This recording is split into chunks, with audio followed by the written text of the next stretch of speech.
My name is Chloe and this is my video out.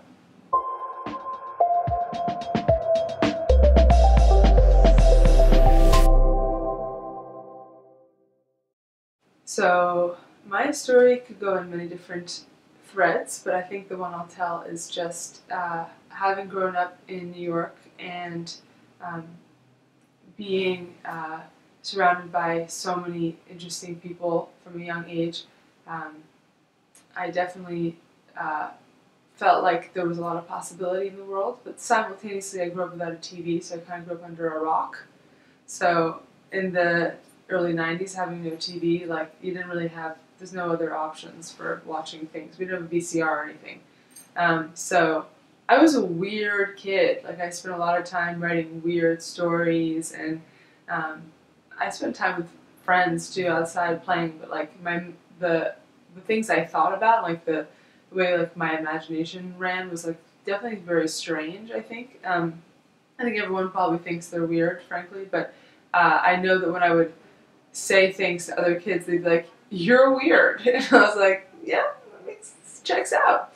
Then I moved to France as a kid for a year when I was 3 and a year when I was 10. That felt like pretty monumental for me to be such an outsider and have to learn French from the ground up and be in public school. And then I ended up going to college in Vermont, in Middlebury, Vermont, which was so wonderful, and the rural contrast to New York was really great for me. Made me appreciate nature in a totally different way. I felt so much more in need of it after that, rather than just wanting to see pretty things. I felt deprived of the outdoors when I moved back to New York. And then since college, where I majored in psychology, cognitive psychology, and studied a bunch of other stuff, and studied some languages too. But since then, I've pretty much been at TED conference as a various roles. Right now, I'm the director of speaker development on the curation team, and I've been there for 7.5 years. And it was during that time that I came out also. So I started TED straight, and I am currently queer. So if I look back on my life, I think I can see that maybe I had like queer interests at a young age. Like, I definitely had a few friendships with girls where I was like, now I'm like, no, those were full-on crushes, but I couldn't have really seen that at the time. Um, but I also really was boy crazy as a kid. Like, I loved boys. I dated a bunch of boys, and had a long-term boyfriend in college who's a wonderful friend of mine still. I think that it took sort of meeting some other women who present femme in the way that I do and that I identify as, and realizing that that person is also can look like that and be queer, and I had never thought of that. I don't know what I had thought, per se, even though I grew up in New York City. Like, I have no excuse to not have seen the rainbow of queerness, but I didn't identify with anything that I had seen.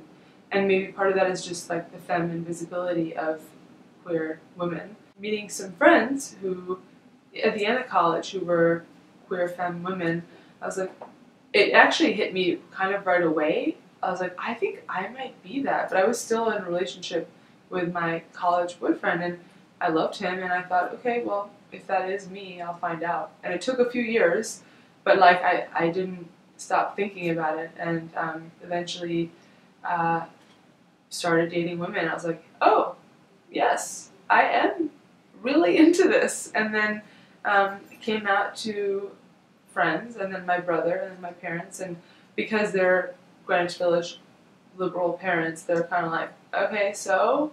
And I'm like, I'm crying. This is a big deal for me. I appreciate how supportive you are. I could not be luckier, but like, this is not nothing. I'm not telling you nothing right now. So that was very funny, and we can laugh about it now. But in the moment, I wanted them to understand that it was hard for me to think about my life differently, that I no longer would probably be married to a cis man and have like the little, storybook life that I imagined I might. And so that was a big transition. And since then, I've dated other queer people, and really definitely feel like very much embodied in my own identity as a queer femme woman, and like what those gender dynamics mean and how they are in many ways reclaimed gender dynamics that could look hetero to a lot of people in the relationship I have with my partner, but it is very much what we want, and that's what we've invented and what we love, and has nothing to do with what has been prescribed to us in any way, even though of course that affects us because you can't escape the way that the patriarchy tells you to feel and look and be. But I just feel so much more at home in myself than I ever did when I didn't know that this was who I was. So I'm grateful for the time that it took to get me here.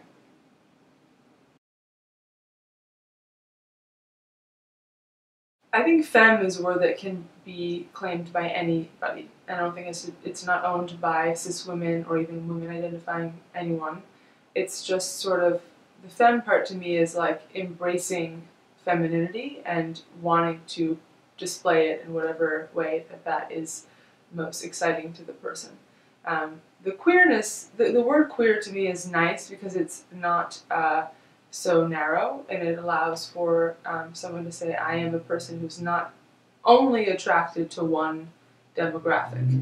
I think gay and lesbian can be a little limiting for some people like me. Like, I've dated people who are not cis.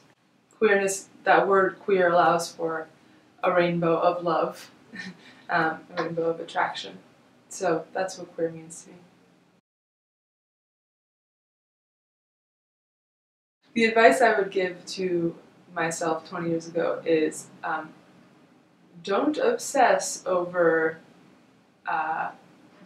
a label, because I think that if I had any idea that I wasn't totally straight, I wouldn't have been able to explore that unless I had decided I was gay.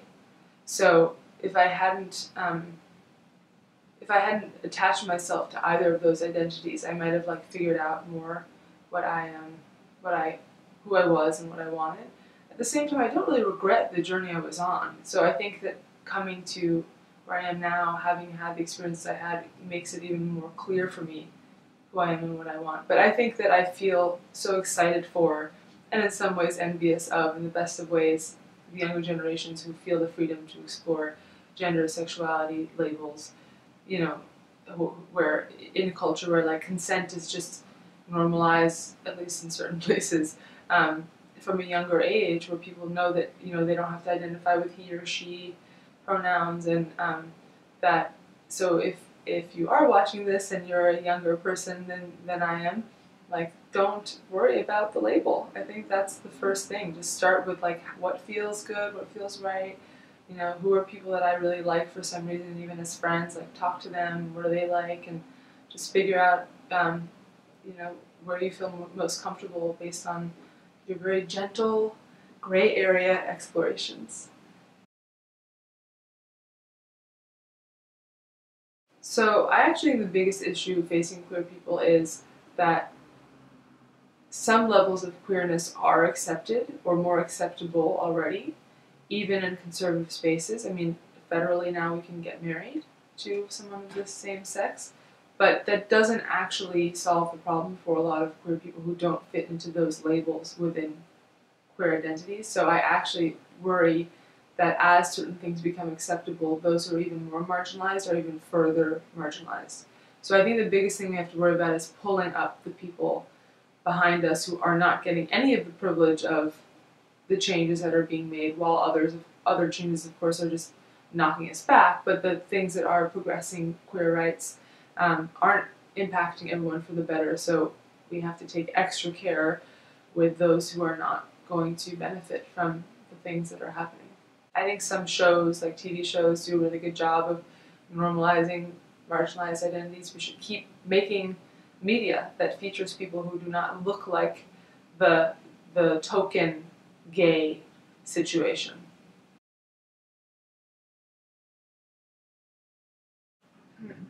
I think my favorite part about being me is that I love learning, which means that it's hard for me to be bored.